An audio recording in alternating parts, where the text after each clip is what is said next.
रेडबुलले story telling हैन story performing marketing गर्छ, त्यसैले त सबैको जिब्रोमा झुन्डेको छ। 2019 मा रेडबुलले पृथ्वीमा भएका हरेक व्यक्तिलाई कम्तीमा एउटा क्यान भए पनि रेडबुल इनर्जी ड्रिंक बेचेको थियो। भर्खर जन्मेको बालक होस् वा मृत्युको अन्तिम संगारमा पुगेको व्यक्ति सम्पूर्णलाई एउटा क्यान रेडबुल इनर्जी ड्रिंक बेचेको थियो। तपाईलाई अचम्म लाग्यो भने अचम्मित नहुनुहोस्, रेडबुलले हरेक व्यक्तिलाई कसरी इनर्जी ड्रिंक बेच्यो म तपाईलाई आजको बिजनेस केस स्टडी एपिसोड 2 मा डिटेलमा भन्नेछु। रेडबुलले इनर्जी ड्रिंक मात्रै बेच्छ? रेडबुलको त आफ्नै 5 वटा फुटबल क्लबहरू छन्, त्यो पनि टप लेभलका। अनि हरेक वर्ष रेडबुलले फर्मुला 1 रेसिङ गर्ने गर्छ। नातिनुस्, रेडबुलले यति मात्र हैन धेरै कुराहरू गर्छ। ती सम्पूर्ण कुराहरू बुझ्न तपाईले यो भिडियो अन्तिमसम्म हेर्नुहुनेछ अनि लाइक गरेर रेडबुल पिउने साथीहरूलाई यो भिडियो शेयर गर्नुहुनेछ। बिजनेस केस स्टडी एपिसोड 2 मा रेडबुलको बिजनेस केस स्टडी सुरु गरौँ।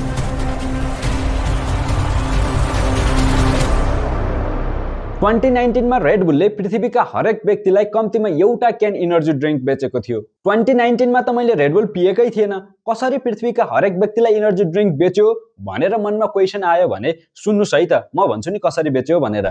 2019 मा पृथ्वीमा करिब 7.5 बिलियन मान्छेहरू थिए। सोही वर्ष रेडबुलले 7.5 बिलियन इनर्जी ड्रिंकको क्यान बेचेको थियो, मतलब पृथ्वीका हरेक व्यक्तिको भागमा एउटा क्यान परेको थियो। रेडबुलले अहिले जति मार्केट पाएको छ त्यसको मुख्य श्रेय जान्छ थाइल्यान्डका गाउँलेहरूलाई। हुन त थाइल्यान्ड भन्न बित्तिकै तपाईको दिमागमा के आयो म अनुमान लगाउन सक्छु, कतै त्यो क्षमताको राज यो इनर्जी ड्रिंक त होइन? एहे, रहा नहीं जाता, तड़प ही ऐसी है ना। नहीं, सुके। 1982 को समरमा एकजना अस्ट्रियन बिजनेसम्यान डिट्रिच मटेसिस थाइल्यान्डमा बिजनेस ट्रिप गरिरहँदा फ्लाइटको थकान मेटाउन केही लोकल मार्केटमा भिजिट गर्ने मौका पाउँछन्। त्यहाँ बेच्न राखिएको लोकल ड्रिंक क्र्याटिङ ड्याङ पिएपछि उनको थकान हराउँछ। क्र्याटिङ ड्याङलाई रेड गौर पनि भन्ने गरिदो रहेछ, जसमा गौर भनेको चाहिँ दक्षिण पूर्वी एसियाको ठूलो बाइसन अर्थात् जंगली गोरु हो। रेड गौरले इनर्जीलाई सिम्बोलाइज गर्ने भएर पछि त्यसको नाम रेडबुल राखिएको हो। क्र्याटिङ ड्याङ अर्थात् अहिलेको रेडबुलबाट प्रभावित भएर एउटा बोतल ड्रिंक लिएर मटेसिस अस्ट्रिया जान्छन्। रेडबुल इनर्जी ड्रिंकको ब्रान्ड नाम राखेर अस्ट्रियामा बेच्न थालेपछि राम्रो फिडब्याक पाएर वेस्टर्न इन्भेस्टरहरूसँग इन्भेस्टमेन्टको लागि कुरा गर्न थाल्छन्। तर एसियाको ड्रिंक वेस्टर्नहरूले सुरुमा नपत्याएपछि मटेसिसको दिमागमा एउटा कुरा आउँछ, if you don't create the market it does not exist. अर्थात् यदि हामीले बजार बनाएनौं भने त्यो बजार कहिले पनि एक्जिस्ट गर्दैन। यही कुरा लिएर उनी क्र्याटिङ ड्याङकै म्यानुफ्याक्चररसँग जान्छन्। उनीहरू बीचमा दुईजनाले आधा आधा गरेर टोटल 1 मिलियन इन्भेस्ट गर्ने सहमति हुन्छ। त्यसपछि 1987 मा मटेसिसले युरोपियन मार्केटको लागि छुट्टै फ्लेभर र फर्मुला युज गरेर रेडबुल म्यानुफ्याक्चर गर्न थाल्छन्। तर त्यो बेला जर्मनीमा रेडबुललाई ब्यान गरियो। ब्यान गरे तापनि रेडबुलको डिमान्ड यति धेरै थियो कि जर्मनीका युवाहरू रेडबुल पिउनकै लागि अस्ट्रिया आउन थाले। रेडबुलले पहिलो वर्षमा 1 मिलियन इनर्जी ड्रिंकको क्यानहरू बेच्न सफल भयो। दोस्रो वर्षबाट अस्ट्रियामा मात्र नभई युरोपका अन्य देशहरूमा पनि रेडबुलले चर्चा पाउन थाल्यो। 1992 मा स्लोभाकिया र हंगेरीमा म्यानुफ्याक्चरिङ एन्ड डिस्ट्रिब्युसन गर्न थालेको रेडबुलले 1994 मा जर्मनी र बेलायतबाट पनि म्यानुफ्याक्चरिङ एन्ड डिस्ट्रिब्युसन गर्न थाल्यो। त्यसको 3 वर्षपछि 1997 मा जब रेडबुलले अमेरिकन मार्केटमा इन्ट्री गर्यो, वर्ल्ड वाइड एक दिनमा 1 मिलियन भन्दा बढी क्यानहरू बिक्री हुन थाल्यो। यति धेरै बिक्री हुन थालेपछि सफ्ट ड्रिंकका प्लेयरहरू कोका कोला र पेप्सीका अगाडि आफ्नो मार्केट बचाइराख्ने दबाव पर्यो। तर मटेसिसको मार्केटिङ स्ट्राटेजीले रेडबुललाई सफ्ट ड्रिंक भन्दा पनि इनर्जी ड्रिंकको रूपमा चिनायो र आफ्नो छुट्टै मार्केट क्रिएट गर्यो। रेडबुलले आफ्नो ड्रिंक्स आफै बनाउँदैन, प्रोडक्सन एन्ड फिलिङको काम आउटसोर्सिङ गर्छ, त्यसैले उसले आफ्नो पुरै ध्यान सेलिङमा लगाउँछ। रेडबुल सक्सेस हुनुमा राम्रो ड्रिंक्स मात्र होइन, राम्रो प्रफिट मार्जिन पनि हो। एउटा रेडबुलको क्यान प्रोडक्सन गर्न $0.09 लाग्छ, जसको प्राइस युएसए मा $3.59 छ।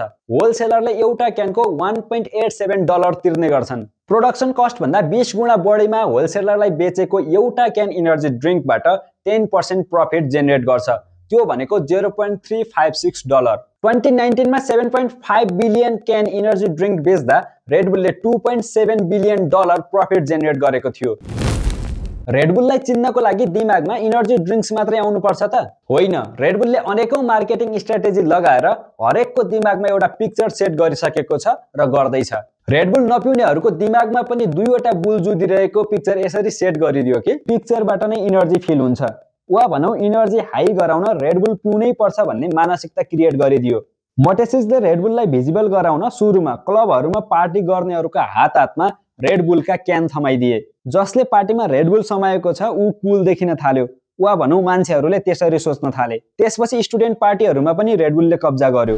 रेडबुलले अर्को एउटा युनिक मार्केटिङ स्ट्र्याटेजी पनि बनायो। त्यो के थियो भने हरेक पार्टी सेन्टर वा कलेजहरूमा स्टुडेन्ट ब्रान्ड म्यानेजर्स भनेर कलेजका पपुलर स्टुडेन्टलाई रेडबुलको प्रमोट गर्न लगायो। अनि भोल्क्सवागन बेटल्सका पछाडि ठुला ठुला रेडबुलका क्यानलाई राखेर क्राउडेड एरिया जस्तै समुद्रका किनारहरू, जिम, कलेज, अफिस बिल्डिङहरूमा सो अफ गर्न थाल्यो।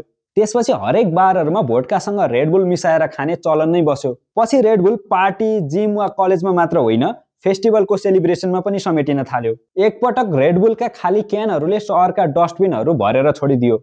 त्यो सहरका धेरै मान्छेले रेडबुल पिउँदा रहेछन् भनेर देखाउन त्यस्तो गरेपछि रेडबुलको कन्ज्युम्सन वात्तै बढेको थियो। यो त रेडबुलले अपनाएको ट्रेडिसनल मार्केटिङ स्ट्र्याटेजी नै भयो। जब रेडबुल स्पोर्ट्स क्लबको स्पोन्सर हुँदै बिस्तारै ओनर भएर एन्ड कन्ज्युमरसँग इन्गेज हुन थाल्यो, त्यसपछि न्यू मार्केटिङ स्ट्र्याटेजी अपनाउन थाल्यो र ट्रेडिसनल मार्केटिङ स्ट्र्याटेजी कम गर्दै गयो। रेडबुलले फर्मुला 1 कारमा आफ्नो लोगो लगायो, स्केटबोर्ड, प्यारासुट, फुटबल जर्सी जस्ता युथ रिलेटेड कुराहरूमा लोगो लगायो वा भनौँ स्पोन्सर गर्यो। त्यसपछि हरेक युथले त्यही लोगो भएको क्यानबाट ड्रिङ्क्स पिउँदा प्राउड फिल गर्न थाले, आफू भ्यालुएबल भएको फिल गर्न थाले। रेडबुलले स्टोरी टेलिङ होइन, स्टोरी पर्फर्मिङ मार्केटिङ गर्छ। रेडबुलको मार्केटिङ हेर्दा कसैलाई पनि मैले रेडबुलको एड हेरेको छु भन्ने लाग्दैन। तपाईहरू धेरैले हेरिसक्नुभयो होला। रेडबुलले एकजना साइक्लिस्टलाई 2 वटा क्रस गरिरहेका ठुला ट्रकहरूको बीचबाट फ्र्याक्सन अफ सेकेन्डमा साइकल पार गराउन लगाएको। I couldn't breathe, and he's just gone through one. Oh man, I feel emotional. That's one truck down. Let's go for 2. We've got this. Matt wants to go through 2 moving trucks. यो video हेर्दा तपाईलाई कतै रेडबुलको add हेरेको feel भयो र? भएन नि है। त्यस्तै समुद्रको धेरै माथि प्लेनमा गएर हाम फालेको भिडियो पनि हेर्नुभयो होला। त्यसमा पनि कतै एड हेरेको जस्तो फिल नै हुँदैन।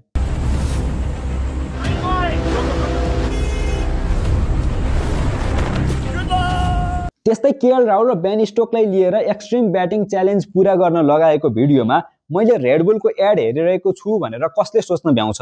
Survive all the balls in each room to make it to the final boss challenge. Don't get out.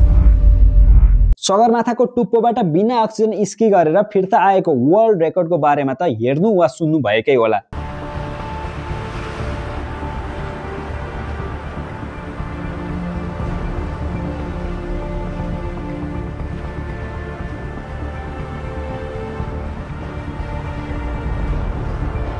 यो सबै रेडबुलबाट नै भएको हो। यस्ता एडभेन्चरस च्यालेन्जहरू रिलेटेड मान्छेहरूलाई गराएर रेडबुलले आफ्नो मार्केटिङ गर्ने गर्छ। यस्ता एडभेन्चरस भिडियोहरू हेर्न चाहनुहुन्छ भने रेडबुलको आफ्नो युट्युब च्यानल छ, त्यहाँ गएर हेर्न सक्नुहुन्छ। रेडबुलले इनर्जी ड्रिङ्क्स बेचिरहँदा वर्ल्ड भने हेल्थ कन्सियस हुँदै गइरहेको छ। अहिले वर्ल्डमा हेल्थ, डाइट, फिटनेसको कुरा बढिरहेको छ।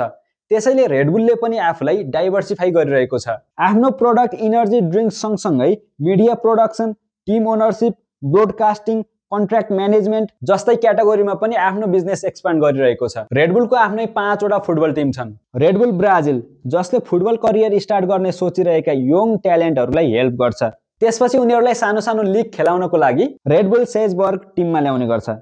जब प्लेयर च्याम्पियन्स लिग खेल्न रेडी हुन्छ, रेडबुल सेजबर्गबाट रेडबुल लेप्जिङमा ट्रान्सफर गर्छ। त्यसपछि इन्ड अफ द करियरमा प्लेयरलाई रेडबुल न्युयोर्कमा ल्याएर मेजर लिग सकरमा खेल्न हेल्प गर्छ।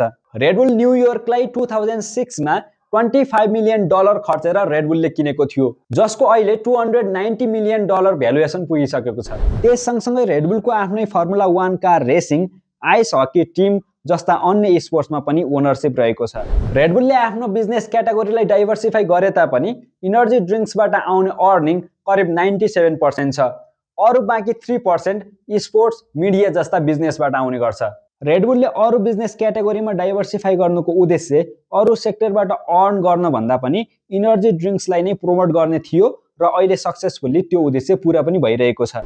रेडबुलले रिसर्चरहरूलाई हेल्प गर्नको लागि विङ्स फर लाइफ फाउन्डेसन बनाएको छ, जसले स्पाइनल कर्ड इन्जुरिजको क्योर विषयमा रिसर्च गरिरहेका रिसर्चरलाई 100% फन्ड डोनेसन गर्ने गर्छ। उक्त फन्डको लागि रेडबुलले ग्लोबल्ली च्यारिटी रेस अर्गनाइज गर्छ, जसमा मिलियन्स अफ पार्टिसिपेन्ट्सले एउटै समयमा रन गर्ने गर्छन्। त्यस्तै रेडबुल अमाफिका प्रोजेक्ट्सले सोशल इन्टरप्रेन्योरशिपलाई सपोर्ट गर्छ, जसले एजुकेसन, इन्भाइरोमेन्ट एन्ड कम्युनिटी डेभलपमेन्टमा योगदान पुग्ने स्टार्टअप गरेको छ वा गर्ने सोचिरहेको छ। त्यस्ता व्यक्तिलाई फन्डिङ, मेन्टरिङ र नेटवर्किङ प्रोभाइड गर्ने गर्छ। कुनै डिजास्टर वा इमर्जेन्सी कन्डिसन जस्तै भूकम्प, बाढी पहिरो, सुनामी जस्ता प्रकोपले क्षति पुर्याएको अवस्थामा कम्युनिटी सपोर्ट गर्ने गर्छ। तपाईले रेडबुल इनर्जी ड्रिंक्स पिउनुहुन्छ वा पिउनु हुँदैन? के साँच्चै रेडबुलले क्लेम गरे जस्तै इनर्जी ड्रिंक्स पिएपछि इनर्जी हाई भएको फिल गर्नुभएको छ? रेडबुलको बारेमा तपाईको धारणा के छ कमेन्ट बक्समा राखिदिनु होला। अरु कुन बिजनेसको केस स्टडी हेर्न चाहनुहुन्छ कमेन्ट गरेर भिडियोलाई लाइक गरिदिनु होला। च्यानललाई सब्स्क्राइब गरेर नजिकै रहेको बेल आइकनलाई टुक्क छोएर हात पवित्र पारिदिनु होला। भिडियो अन्तिमसम्म हेरिदिनु भएकोमा थ्यांक यू सो मच।